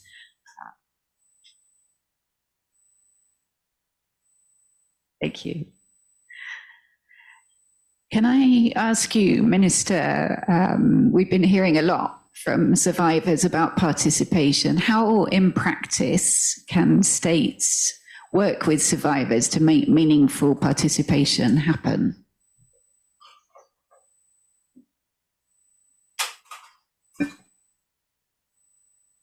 Thank you. Thank you very much. I'm happy to see my colleague, Dennis. Listen, I arrived, I'm sorry for the delay, but we have a responsibility. Who makes the policies has a bigger responsibility for what is happening and how we can change the life of all these women. I'm very proud to say that I'm minister of a country, France, who contributes from the first time to this fund, and we work close with Nadia and Dennis for this. And we pushed also at the European level to change the policies and to promote this and also to finance the funds like this. So if your question is how, you told me, excuse me, your question was... Yes, exactly. That means you have to have a vision and you have to decide that politically you have to raise the voice and to say to the population what is happening. And now in all around the world, we have so many conflicts. The conflict is not only in RDC, the conflict is everywhere. And as European, we live now with the aggression of Russia in Ukraine. So we mobilize a lot also of doctors, psychologists, because we have to help the Ukrainian women who are living there, or women who are escaped and they came to the neighbors countries. And I see that the community now understand that this can happen everywhere, not only in one part of the world. The Afghanistan or the RDC is not so far away. In Europe, we can see it. So at this moment, more than ever, we need this approach of Dennis, this holistic approach to support the woman. And we have a responsibility also to, like states, to reinsert women in a social professional life. Thank you very much. Thank you. So we're going to move on to the final session. So I think we've all been waiting for this, Dennis, for your closing remarks, reflecting on what we've heard today and recommendations going forward. I'm not sure I really need to make an introduction to Dr. Dennis Mukwege. He is a personal hero of mine. I'm sure of many people here. His hospital, which I've visited, has treated 55,000, is it, women and girls who are victims of rape. And so please can I invite you to the platform.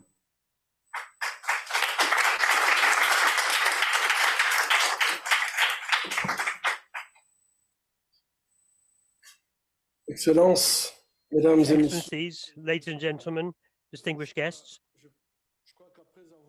I think after having listened to all the interventions, the only thing we left to say is to say that it is imperative today that we mobilize for and with survivors. It is the only thing that we can keep as an important recommendation, to mobilize ourselves. We have no time left to lose. We absolutely must mobilize, not just ourselves, but together with the survivors. I want to thank the Canadian government for hosting us and all the countries that are part of our board and who participate actively in the fund. I'm talking especially about France, about Japan, about South Korea. I can see Belgium, who also support us. And I also wanted to thank countries such as the United States, who have joined us, Ukraine, of which we have been talking a lot lately. And I think we are all aghast at what's been happening in Ukraine. We have been together with Ukrainian women since 1997, and now there is a voice that is beginning to be heard. But as Irina said, unfortunately, it is a war that has been going on for quite a while, quite a long time, and it is since 1994 that Ukrainian women have been suffering. I wanted to use the occasion to thank the experts on our board who bring us very sound and valuable advice. They are here in the room with you. I just wanted to say thank you for your extraordinary expertise. I see he has left, she's left, but I wanted to thank Mrs. Patton, who is our entry point for the United States. I wanted to thank her for all the work she carries out with us. I wanted to thank Lord Ahmad, with whom we've been working for a long time, who not only give us advice and support in the work that we do. We are very grateful in terms of the organizing of the meeting in November that your country will be organizing, from which I hope we will have strong resolutions for the protection of women. And with my thanks, I wanted to say a word about Mr. Bal. Mr. Bal is an example of a man who was able to resist. I met him. He was almost desperate at the time in Conakry. But now that we know today that the trial is due to take place on the 28th of September, I think this is the example we need to follow in the fights against sexual violences that was never given up. When there is a crime, the criminals have to be held responsible for their acts, and you have been an example for all of us, and for that I thank you. Ladies and gentlemen, the theme of the event today is to co-create reparations together with the survivors of sexual violence that is linked to conflict. This concept was not born overnight. It was developed progressively through our experience and our exchanges with the victims of sexual violences, and it became clearer and clearer to us that no one knows better than the survivors what their needs are, what their aspirations are, and that no action undertaken for our patients can lead to the expected result without associating them fully to all our project activities.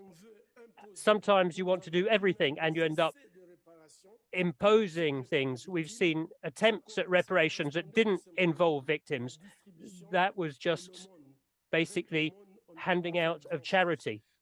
You can't do very much with charity. So we absolutely need to know what the victims' needs are in order to move forwards with them. When the Panzi Hospital in South Kivu was founded in RDC in 1999, the survivors were neither seen, nor heard, nor listened to. And to be a survivor, being survivors, they came to hospital simply because they were suffering enormously. I believe for countries like Ukraine, there is an effort we all have to carry out to bring out those head women, to enable them to come out. But for them to come out and come towards us, they need to know that the community will welcome them with open arms, that the community will not make them guilty, but will help them in their path towards healing. And this cannot happen without them being listened to. Today, our activities do not only aim to help victims in a holistic way, but also to place them at the center of what we do. A large number of our initiatives, of our projects, are not just centered on the needs of our patients, but developed and implemented with those patients together. Without the bravery, the leadership of the survivors in Congo and throughout the world, we would not be here together this morning. And I want to thank all of those who have made this meeting possible. I'm thinking, of course, about the survivors who have become activists, who are now amongst us. And I am always astounded when I see survivors such as Irina raising their voice with strength. I have a huge amount of respect, and I bow down to such survivors as the members of our board, and I can see the transformation that they have brought about. I also wanted to thank Mr. Avla for his intervention and for having the courage to speak up. I know it's not obvious, but it's only by doing this that we can help men move forward. Many men die or commit suicide simply because they are unable to speak up. But your courage should enable other men to come out of their silence and be able to speak up about their experiences. I think when we have survivors such as Mrs. Terre, I think there is nothing to say. She carries out advocacy in an exceptional way. Thanks to all those victims, I think we should applaud them all because they have shown exceptional courage. Ladies and gentlemen, in its resolution 2467 of 2019, the UN Security Council encouraged a survivor-centered approach to preventing and responding to conflict-related sexual violence. The creation of the Global Survivors Fund, GSF, with its unique co-creation model, is an important step in this. Indeed, the survivors are members of our board. They sit together with the co-chairs, Ms. Nadia Murad, who has just left us. She sits alongside me. There are contributor states who also sit with these survivors and give their opinions to the experts with the same value.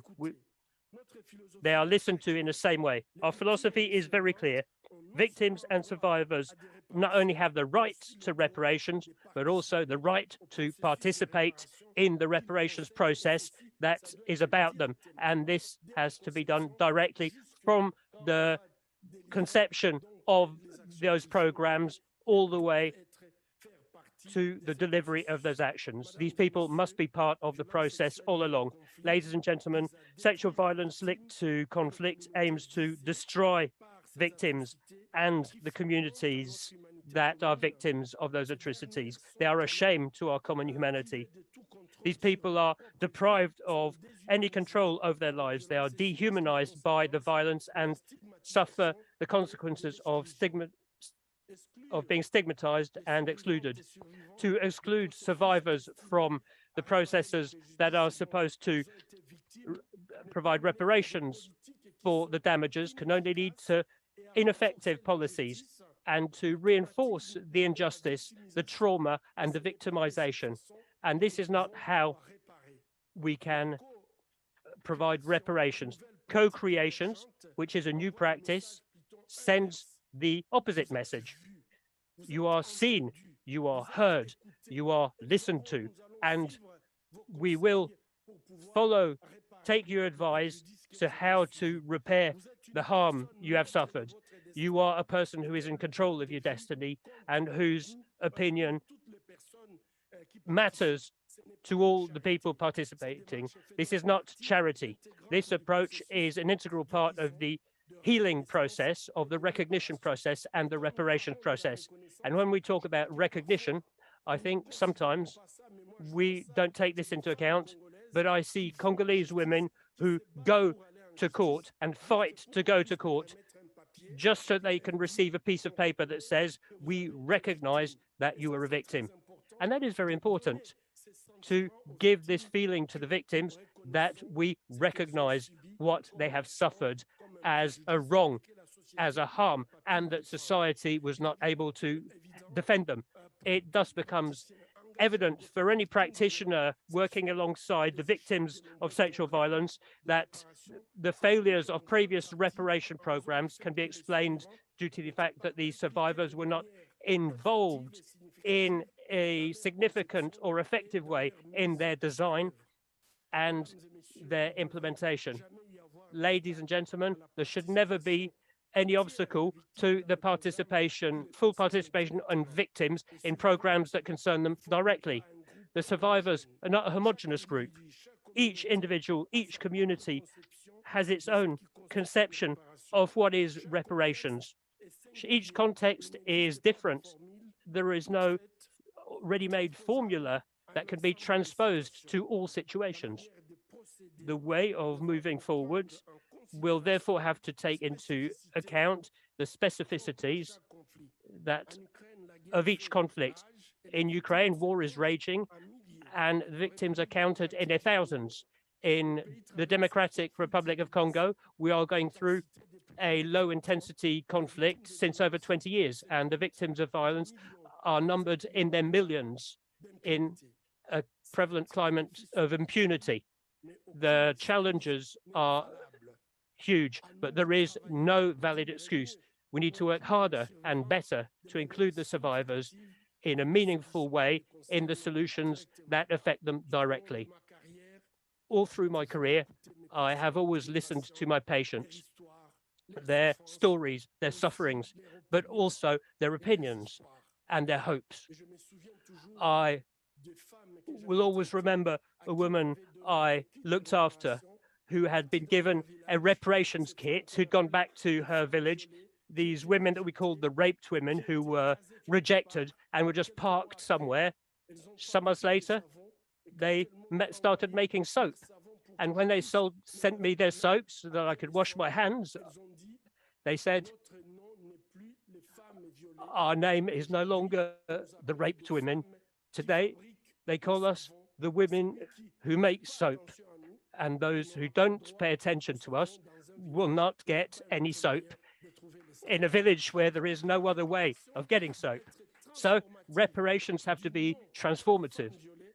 From the name of raped women, they became women who produce soap. And by actively listening to a patient from human to human, a doctor or a psychologist can help a victim to regain their dignity, their voice, and their sense of humanity. If there is a role for a doctor, there is a role for all of us. Each of us could be a catalyst for change and the transformation of victims into survivors. Ladies and gentlemen, I invite you all to use your position, to use your influence to make sure that the survivors linked to conflict are systematically and meaningfully associated to all decisions linked to their lives and their means of subsistence. All the frameworks and legal mechanisms should include the notions and systems that have to be progressive in order to ensure a meaningful and effective participation of victims. Co-creation can only become a reality with your support, so that nothing would be done for them without them. In advance, I thank you for your support. Thank you very much. Very much. So,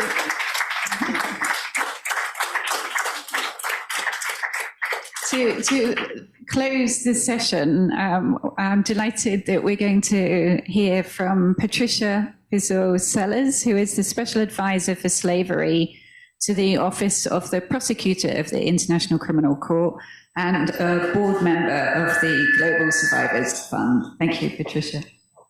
Thank you very much. Well, in closing, I would ask you to shut your eyes and replay the entire event back again in your mind for inspiration.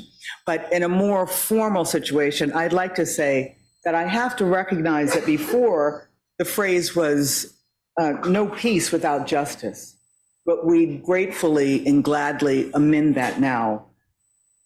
There is no justice without reparations.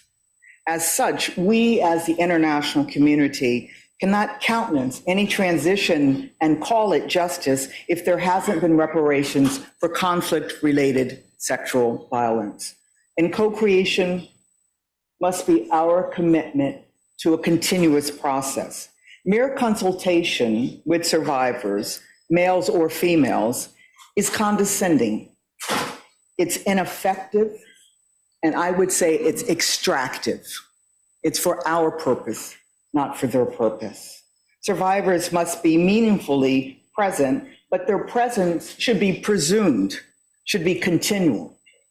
They should be present to create, to critique, to lead, to redesign, to evaluate. Co-creation of reparations programs has a transformative impact as a reparation in of itself for the survivor, but I suggest that it also has a transformative effect for us, the international community. whether it be states, whether it be us in civil society organizations, international institutions, or in our collective embodiment this week in the United Nations. As we acknowledge and recognize the dignity of survivors, procreation with survivors will finally allow us, the international community, to become more dignified. It permits us as international society to take the responsible step. Therefore, we must enter into sustained conversations. Conversation is a process. Truthful, ultimately liberating conversations will enable prevention. And prevention is that reparation of non-repetition of human rights violations, and I will add of international crimes, crimes of sexual violence.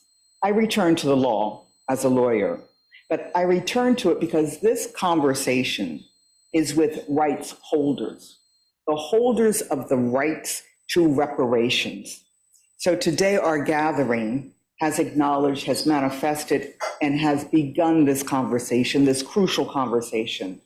Pourvu that it continues, that it resounds, that Dr. Mukwege and Jacqueline, as stated, we are not here to waste time. Time has come today. Let us go forward with our conversations. Thank you, and the Global Survivors Fund thanks you very much for your attendance.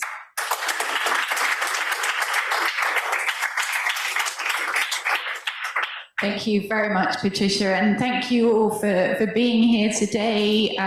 It felt a bit like a marathon that we had too many speakers and we were not giving enough time to people, so I'm sorry I couldn't ask more questions of people. I'd love to sit in a room with all of you for hours and ask you more, but I hope that the people watching got a good sense of this, and I'd like to thank everybody that listened, everybody that spoke, and above all the survivors who shared their stories with us and really, I think, gave us a very good insight into why they must be at the center of any of this. So thank you.